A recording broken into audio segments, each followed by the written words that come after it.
那未知的实相活在我们自己的心灵里，在我们所有的经验里都有它的暗示。这通常会在我们的想象中、白日梦中、无厘头中。永远让我们最好奇的人就是自己。根据这个观点，我们所知道的世界只是我们的心灵与经验所建立的一个虚构的世界，在这个虚构的世界背后，还有一个未知的实相存在住，而这个未知的实相则是活在我们自己的心灵里。因此，我们对自己充满好奇，想要探索自己的内心，因为这是我们接近那未知的实相的方式之一。在我们的想象中、白日梦中、无厘头中，其实都可以反映出我们内心的世界。当我们想象某件事情，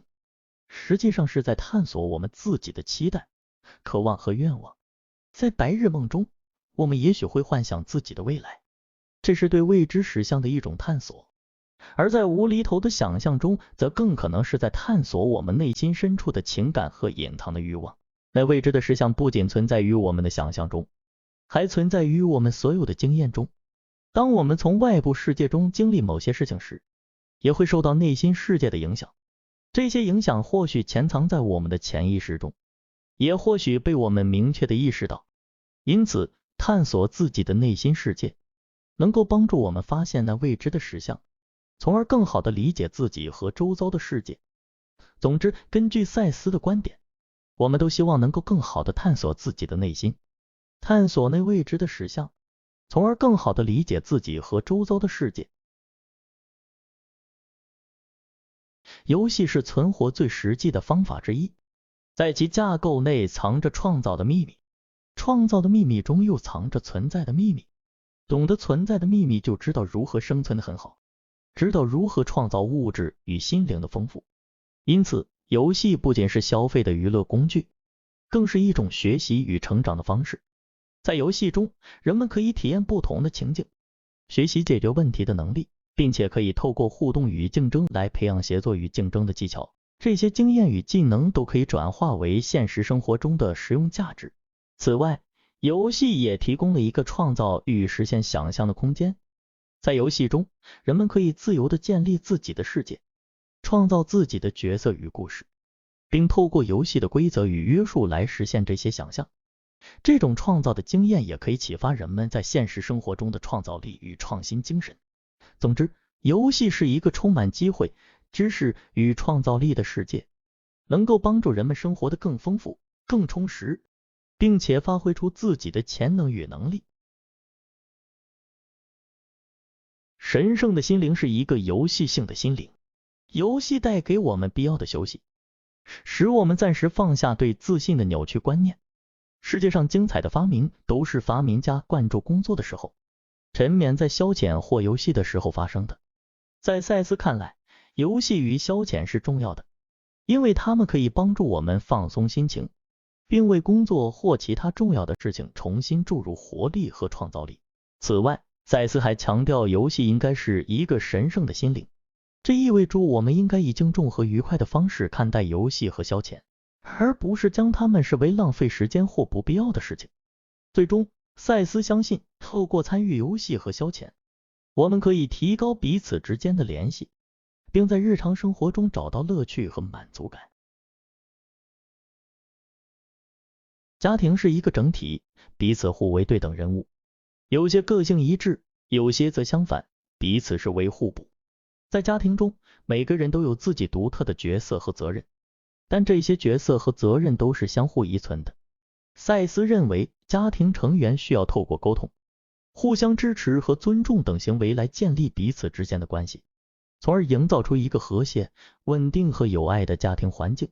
此外，赛斯还强调了家庭对个人成长和发展的重要性。他认为家庭是一个温馨的拥抱，可以给人带来安全感和幸福感，同时也是一个有益于个人成长和发展的环境。因此，赛斯认为我们应该珍惜家庭，投入时间和精力来维护和发展家庭，使家庭成为我们生命中最重要的支柱之一。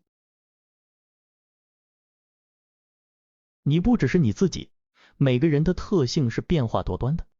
一个整合越好的人，就越能与周遭人融洽相处。这是内在世界奥妙的地方，万事万物都在平衡当中。具体来说，每个人的个性特点包含了许多相对矛盾的元素，例如有时候我们可能会感到开朗外向，但也可能会变得内向敏感，这些都是我们自己的性格优点和缺点。但如果我们能够适时调整自己的态度和表现，就可以更好的融入社交场景，从而改变和塑造自己的形象。同时，在与他人相处的过程中，我们也不断的被他人的影响所改变。每个人都是一个不断进化的存在，并且在不同情境中表现出不同的面貌。这也意味着我们不能仅仰赖自身的经验和智慧，而是需要不断与周围的人互动，吸收他们的想法和感受，从而构建自己更全面和平衡的人格。总之，人格是一个极其复杂且动态的概念，而我们的个性则是由各种各样的因素所决定。只有通过不断的接受和学习，将这些要素整合起来，才能成为更好的自己，也才能与周遭人相处得更好。每个对等人物都是独立的，常出现在同一团体之中。那些你碰到的对等人物会多少在你自己的文化内工作、游戏及生活，这并不意味着你们是某个假设性的全我之零碎片段。这个观点指称在一个团体或社会组织中，每个人都拥有自己独立的地位与角色，且彼此之间具有相对平等的地位和权利。因此，在开展任何群体活动或决策过程中，每个人都应被平等对待，独立思考，互相尊重。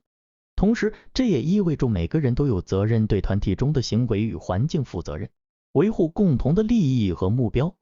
相反的，每个对等人物都有其独特的想法、价值观和生活方式。因此，当你与对等人物相处时，你需要尊重他们的差异，并学会理解和包容。同时，你也应该让对等人物了解你自己的文化和观点，以便建立彼此尊重和理解的关系。